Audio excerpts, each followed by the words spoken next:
¿Qué pasa con Aerolíneas Argentinas? Y se espera que esta semana el presidente firme un decreto para arrancar con el proceso de buscarle algún novio. ¿Viste? Cuando te ponías el auto en la puerta y le ponías el tachito. El arriba, exactamente. en venta. Para poder privatizar la compañía aérea. Hay distintos interesados, dejaba en cuenta esto esta semana, incluso pasaba por aquí en el programa de María Laura Santillán, el secretario de Transporte, que decía que hay un interés de Avianca, que puede haber también alguna compañía brasilera sumándose. ¿Te puedo hacer una pregunta? Sí. ¿Esas compañías quieren comprar aerolíneas así como está, con este grado de conflictividad, No, seguro con que no. estas dudas? ¿O qué quieren hacer de aerolíneas? ¿Quieren quedarse con algunos pedacitos? Bueno, esa ha sido la propuesta que bajaba en algún momento el propio Mauricio Macri, que decía hay que lotearla, Hay que es la manera de desguazarla, ¿no? hacerlo. Hay que venderla porque en pedacitos. Quizás algunos tienen interés en los aviones más viejos que tiene Argentina, los Embraer, otros por ahí hay que ver ahí cuál es la intención. ¿Por qué De todas maneras, esta plaga que estamos viendo? ¿Por qué el gobierno dice que pierde 273 palos por mes? En 6 meses, perdón, y Aerolínea dice que pierde la tercera parte. Bueno, porque algunas ayudas que recibía tenían que ver con incrementos de capital, pero lo cierto es que... La contabilidad creativa. Sí, la contabilidad creativa. Que en algún momento fue... Jubilados, bueno, ¿no? claro. En algún momento fue una discusión durante la campaña. Te decían, nosotros no perdemos plata. Digo, no, pero si le fuimos girando del Tesoro más de 1.200 millones. Va en línea, ¿no? Esto del gobierno con la pérdida que traía justamente Aerolínea, que se ha ido reduciendo, que se ha reducido en una franja importante, pero que todavía es muy significativa y, como más de una vez lo hemos dicho, se financia con otros impuestos que incluso pagan clases bajas cuando quienes mayor uso hacen de aerolíneas son las clases altas y medias del país. Okay. Una empresa que además, con todo lo que ha sido lo que vos marcabas, la conflictividad en el último tiempo, ha bajado muchísimo la demanda de pasajes. Ahí vemos, 72% achicó el déficit. Hay quienes dentro del Ministerio de Transporte querían trabajar en llevar esto a cero, en ver de qué manera la empresa se ponía en equilibrio. La podemos gestionar bien, te dicen algunos. Sí, pero la conflictividad empresarial con los gremios es muy alta. Recordemos el enfrentamiento que hay con Pablo Brió y que además, dicho sea de paso, mirando para adelante, esta semana, el 8 en realidad, se van a estar juntando todos los gremios, apalancando un poco también a Brió desde atrás con la pata del moyanismo también, con la convocatoria de un gran paro de transporte para el 17 de octubre. Está bueno, ¿eh? Si van a generar una empatía maravillosa, sí. van a lograr que se defienda la lucha. Cristina Kirchner dijo, che, por ahí no es más. Hay que buscar maneras más creativas. Lo dijo en su último discurso, ¿eh? Sí. Ojo que no es más con los sindicalistas de esta manera. Fue la política del gobierno actual tratar de que la compañía tenga números positivos y, por ejemplo, lo que decían era, hay rutas de aviones de Aerolíneas Argentinas que iban directamente a pérdida. Cada vez que volaban era una pérdida para la compañía. Por ejemplo, un viaje que tenían a Cuba. Exacto. Entonces lo que dijeron era, bueno, en vez de hacer el viaje a Cuba, vayamos a Cancún, que esa ruta sí es rentable, y se acabó, no volábamos más a Cuba. Lo mismo sucedió con otros destinos internacionales, sobre todo.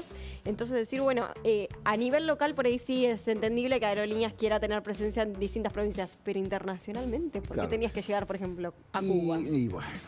Bueno, preguntas. Pero le podés regalar los Embraer a las provincias que necesitan y de que los operen.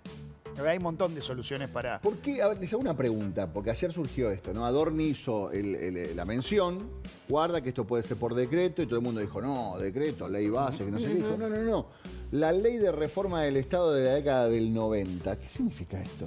Hay una ley que lo habilitaría. De todas maneras, el decreto tiene que ser avalado, va a pasar seguramente por el Congreso, y allí están trabajando también algunos socios. Recordemos que el PRO también ha presentado un proyecto de ley para la privatización de aerolíneas. Insisto, el decreto ese va a tener que ser revisado sí o sí por las dos cámaras, seguramente suceda, y ahí también hay que conseguir los votos. Me decían que tienen más de 130 en diputados, es más difícil la cuestión en el Senado. No, y recordar que, a ver, Aerolíneas pierde plata, ¿no?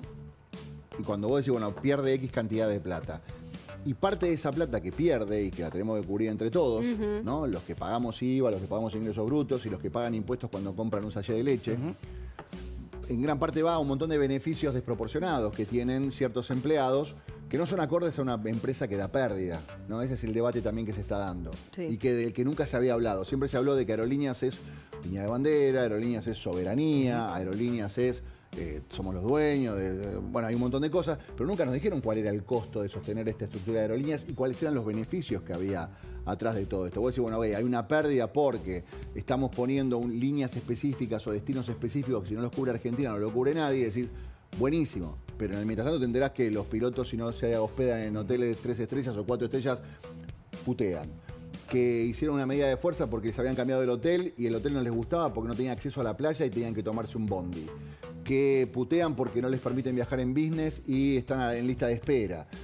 Vos decís, ese pasaje pasa a ser condicional. Eso no es que le dicen que no, es que es condicional a que haya lugar. Claro. Pero bueno, obviamente es parte del, hay una parte de atrás, los pataleos. Decís, todo eso lo paga la gente que no viaja en aerolíneas. Porque si vos dijeras, bueno, con la plata que entra de pasajes cubrimos todo eso, genial. Pero no, lamentablemente la plata que entra por pasajes no alcanza. Las demandas y los beneficios que tienen los pilotos, algunos dicen que son desproporcionadas con respecto a otros pilotos, ¿no? Las noches que pasan en hotel cuando viajan a determinado destino no es la misma, digamos. Si viajan a Italia, por ahí pasan 3 noches, pero el piloto que viene de Italia a Buenos Aires, de una línea europea, por ahí pasa 1 o pasan 2. Entonces vos decís, ¿pero cómo es todo esto? No, y yo puedo viajar y cuando me jubilo me dan 12 sueldos y después puedo viajar por todo el mundo. 75 horas por mes como base, cuando muchos vuelan 40, por ejemplo. Claro, no, yo me jubilo, genial, y dispongo de por vida pasajes y los puedo comprar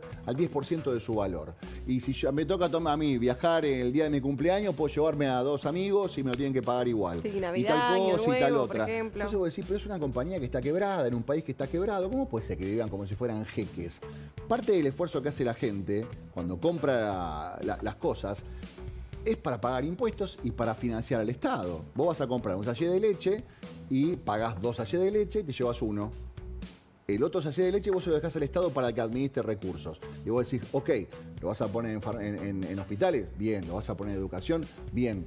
¿Se lo vas a dar a los pilotos de aerolínea para que tengan esta vidurria cuando nosotros la estamos pasando mal?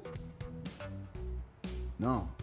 Me parece que ese es un nuevo debate que está comenzando ahora y que nunca se había hablado. Siempre fue aerolíneas es soberanía, aerolíneas es política, no sean cipayos, no podemos dejar esto. Pero en el mientras tanto, hubo mucha gente que en este momento y que en estos últimos años, donde el país estaba roto y estaba cada vez más empobrecido, vivían y viajaban como si fueran empleados de Emirates, ¿viste? Empresas de aviación que dan ganancias o que están en otra situación. Entonces, no es solamente qué pasa o qué no pasa y si hay soberanía o no hay soberanía. Es la gente que peor la está pasando, está haciendo un esfuerzo para comer y el esfuerzo que tienen que hacer es doble, porque hacen el doble esfuerzo, pero se llevan un sachet de leche. Otro sachet es para pagar un montón de cosas que tienen que ver con el Estado. Compran un paquete de fideo, compran 2 paquetes de fideo, pero se llevan 1. Hay que explicarle a la gente qué se hace con esa plata y hay que ver si estamos todos de acuerdo en que parte del esfuerzo que está haciendo toda esta gente para llegar a fin de mes, por ahí sería la mitad del esfuerzo. Entonces, 2 problemas, ¿no? Primero, para mí tiene que ver con bajar IVA en algún momento. Tenemos que empezar a discutirlo. Entiendo que claro, digo, pero suponete... sobre todo en alimentos, no en función del dato de la semana de pobreza. Pero vuelvo a la aerolínea, no me quiero... Si vos mandas esa guita, esa parte, ese esfuerzo que hace la gente, vos decís, che, pagar impuestos. Pagar impuestos no es pagar ganancias o pagar ingresos brutos. Vos pagás impuestos involuntariamente cuando comprás cualquier cosa. Y todo lo que nosotros compramos, lamentablemente, nos cuesta el doble de lo que le cuesta a un chileno, lo que le cuesta a un uruguayo, lo que le cuesta a un paraguayo. Todo nos cuesta un doble. ¿Por qué? Y porque hay que pagar un montón de cosas. Entre otras cosas, los pasajes de las novias, de los empleados de aerolíneas. Exacto. Yo hablaba con gente que me dice, a veces no consigo pasaje en business porque la primera o el business estaba lleno de gente viajando con sus familias. No, hay un gran tema con las provincias que podrían llegar a quedar desabastecidas de vuelos. También es cierto que Aerolíneas podría cambiar en algún momento, no lo hizo durante la gestión del kirchnerismo, aviones que eran muy grandes para volar a las provincias y que además daban esas rutas pérdida. Volaban en general con 50 personas en un avión de 300. Mira, hay un montón de debates que se pueden dar, pero me parece que hay un debate principal que es ¿a qué derivamos la plata que le estamos sacando a la gente de impuestos? En un país con 50% En un país que está más. roto y que lo rompieron. Y los que lo rompieron miran para otro lado como diciendo, dale maestro, ¿qué pasa que no arreglas todo en 9 meses? Háganse cargo de que las cosas están rotas, quiénes fueron los que lo rompieron y expliquemos un poquito qué hay detrás de cada una de estas decisiones. Es que no le importa nada de todo esto, está diciendo, ¿qué me están hablando a mí? Yo estoy en Nueva York como un campeón. Es nuestro amigo Ronen Suark. Hola Ronen, querido, ¿cómo estás? Ahora sí.